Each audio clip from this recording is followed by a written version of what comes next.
Friends, അപ്പോൾ intro video കണ്ടപ്പോഴേ മനസ്സിലായില്ലേ ഞാൻ എങ്ങോട്ടായി പോകണമെന്നുള്ളത്. അതെ, മിറാക്കിൾ ഗാർഡൻ കാണാൻ വേണ്ടിയിട്ടാണ് പോണത്.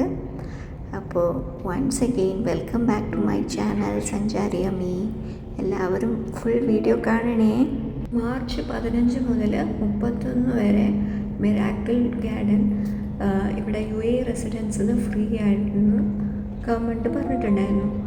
പക്ഷേ ഒരാഴ്ചൻ്റെ ഉള്ളിൽ തന്നെ ക്ലോസ് ചെയ്തു. കാരണം അവിടുത്തെ ക്രൗഡെല്ലാം കൂടിയിട്ട് കൺട്രോൾ ചെയ്യാൻ പറ്റാത്തതുകൊണ്ട് ക്ലോസ് ചെയ്തു. പിന്നെ വീണ്ടും അവർ ഓപ്പൺ ചെയ്തു റെസിഡൻസിന് വേണ്ടിയിട്ട്. പക്ഷേ ഈ സമയം ഫാമിലിക്ക് ആണുള്ളത്. അപ്പോൾ ബാച്ചിലേഴ്സിനൊന്നും ഫ്രീ എൻട്രി കിട്ടില്ലായിരുന്നു. അപ്പോൾ ഞാൻ പോയത് മാൾ ഓഫ് ദി എമിറേറ്റ്സ് ഇറങ്ങിയിട്ട് അവിടുന്ന് ഡയറക്റ്റ് ബസ് കിട്ടും മിറാക്കിൾ ഗാർഡനിലേക്ക്. വേറെ സ്റ്റോപ്പൊന്നുമില്ല. ഈ കാണുന്നതാണ് നമുക്ക് പോകാനുള്ള ബസ്. ഇതിൽ കയറി നമുക്ക് നേരെ മിറാക്കിൾ ഗാർഡനിലേക്ക് പോകാം. വീക്ക് ഡേ പോയതുകൊണ്ട് തന്നെ തിരക്ക് നല്ല കുറവായിരുന്നു. മറ്റേത് വലിയൊരു ക്യൂ നിങ്ങൾ ചിലപ്പോൾ കണ്ടിട്ടുണ്ടാവും ഇൻസ്റ്റാ വീഡിയോസിലൊക്കെ. ഭയങ്കര അൺകൺട്രോളബിൾ തിരക്കൊക്കെ ആയിരിക്കും. അപ്പോൾ ഇന്ന് വീക്ക് ഡേ ആയത്, പിന്നെ ചെറിയൊരു മഴയുടെ ഇതുമുണ്ട്. അതുകൊണ്ട് തന്നെ തിരക്ക് വളരെ കുറവായിരുന്നു. ദുബായ് മിറാക്കിൾ ഗാർഡൻ UAEയിലെ ഏറ്റവും മനോഹരമായ ആകർഷണങ്ങളിൽ ഒന്നാണ്. ഈ ഗാർഡൻ്റെ പ്രത്യേകത എന്താണെന്ന് ചോദിച്ചാൽ 150 ദശലക്ഷത്തിലധികം പൂക്കൾ ഇവിടെ പ്രദർശിപ്പിച്ചിരിക്കുന്നു. അതുകൂടാതെ എമിറേറ്റ്സ് A380 അതിന് ഫുൾ ഫ്ലവർ ഡെക്കറേറ്റഡ് ഫ്ലൈറ്റ് നിങ്ങൾക്ക് ഇവിടെ കാണാം. ഓരോ സീസണിലും ഇവിടെ ഡിസൈൻ മാറിക്കൊണ്ടേയിരിക്കും. നല്ല മഴയത്ത് ഒരു ഗാർഡൻ വിസിറ്റ് നോക്കാലോ എങ്ങനെ ഉണ്ടാവുന്നു. അപ്പോൾ ബസ് ഇറങ്ങിയിട്ട് അധികമൊന്നും നടക്കാനുണ്ടായിരുന്നില്ല, കുറച്ചേ ഉള്ളൂ. സ്ട്രെയിറ്റ് അങ്ങ് പോയി നമുക്ക് ഗേറ്റ് നമ്പർ 3 കൂടെയാണ് കയറേണ്ടത്. വീട്ടിലെ ക്രൗഡ് കൺട്രോൾ ചെയ്യാൻ വേണ്ടി ബാരിക്കേഡൊക്കെ വെച്ച്. പക്ഷേ ഇന്ന് കാലിയാണ്, ആരും ഉണ്ടായിരുന്നില്ല. ഗാർഡനിലും കണ്ടില്ല, ആളൊഴിഞ്ഞ് അധികമൊന്നും തിരക്കും ഉണ്ടായിരുന്നില്ല. നല്ല മഴയും നല്ലൊരു അടിപൊളി ക്ലൈമറ്റിൽ ഫുള്ള് ഗാർഡൻ എക്സ്പ്ലോർ ചെയ്യാൻ പറ്റി. 2013 ഫെബ്രുവരി 14 വാലന്റൈൻസ് ഡേ ദിനത്തിലാണ് ദുബായ് മിറാക്കിൾ ഗാർഡൻ ഓപ്പൺ ചെയ്തത്. ലോകത്തിലെ ഏറ്റവും വലിയ പ്രകൃതിദത്ത പുഷ്പോദ്യാനമാണ് ഈ മിറാക്കിൾ ഗാർഡൻ. എല്ലാ വർഷവും ലക്ഷക്കണക്കിന് വിസിറ്റേഴ്സ് ഈ മിറാക്കിൾ ഗാർഡൻ സന്ദർശിക്കാറുണ്ട്. മിറാക്കിൾ ഗാർഡൻ പേര് പറയുന്ന പോലെ തന്നെ ഒരു മിറാക്കിൾ തന്നെയാണ്. മിറാക്കിൾ ഗാർഡൻ്റെ പിന്നിലെ വിഷൻ ലളിതവും എന്നാൽ ധീരവുമായിരുന്നു. മരുഭൂമിയുടെ ഹൃദയഭാഗത്ത് ഒരു പച്ച മരുപ്പച്ച സൃഷ്ടിക്കുക, നൂതന ആശയങ്ങളുടെയും സുസ്ഥിരതയുടെയും മനുഷ്യൻ്റെ ഭാവനയുടെയും ശക്തി പ്രദർശിപ്പിക്കുക. ആദ്യ സീസൺ മുതൽ പൂന്തോട്ടം 150 ദശലക്ഷത്തിലധികം പൂക്കുന്ന പൂക്കൾക്ക് ആവാസ കേന്ദ്രമായി മാറിയിരുന്നു. അതിശയിപ്പിക്കുന്ന പ്രദർശനങ്ങൾ, തീം ശില്പങ്ങൾ, റെക്കോർഡ് തകർക്കുന്ന ഇൻസ്റ്റലേഷനുകൾ എന്നിവയായി കലാപരമായി രൂപകൽപ്പന ചെയ്തിരുന്നു. ഓരോ സീസണിലും പുതിയ ആശയങ്ങൾ ഉപയോഗിച്ച് ഈ പൂന്തോട്ടം പുനർനിർമ്മിക്കുന്നു. എപ്പോഴും കണ്ടെത്താൻ പുതുമയുള്ള എന്തെങ്കിലും ഈ മിറാക്കിൾ ഗാർഡനിൽ എപ്പോഴും ഉണ്ടാകും. ദുബായിലാണ് ഈ മിറാക്കിൾ ഗാർഡൻ സ്ഥിതി ചെയ്യുന്നത്. 7,80,000 ചതുശ്ര അടി വിസ്തീർണമുള്ള ഇത് ലോകത്തിലെ ഏറ്റവും വലിയ പുഷ്പോദ്യാനമാണ്. ഇതിൽ 50 ദശലക്ഷത്തിലധികം പൂക്കളും 150 ദശലക്ഷം സസ്യങ്ങളും ഉൾപ്പെടുന്നു. പുതിയ ഗാർഡൻ അനുഭവങ്ങൾക്കുള്ള മൊസെല്ല അവാർഡ് മിറാക്കിൾ ഗാർഡൻ 2015 ഏപ്രിലിൽ നേടിയിരുന്നു. 2015 Dubai miracle garden Dubai butterfly garden തുറന്നു. ലോകത്തിലെ ഏറ്റവും വലുതും മേഖലയിലെ ആദ്യത്തെ ഇൻഡോർ ബട്ടർഫ്ലൈ ഗാർഡനും 26 ഇനങ്ങളിൽ നിന്നുള്ള 15,000-ലധികം ചിത്രശലഭങ്ങൾക്കുമുള്ള ഒരു ഗാർഡനാണ് ബട്ടർഫ്ലൈ ഗാർഡൻ. മിറാക്കിൾ ഗാർഡൻ്റെ തൊട്ടടുത്ത് തന്നെയാണ് ഇത് സ്ഥിതി ചെയ്യുന്നത്.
എല്ലാവർക്കും എൻ്റെ ഈ വീഡിയോ ഇഷ്ടപ്പെട്ടു എന്ന് കരുതുന്നു.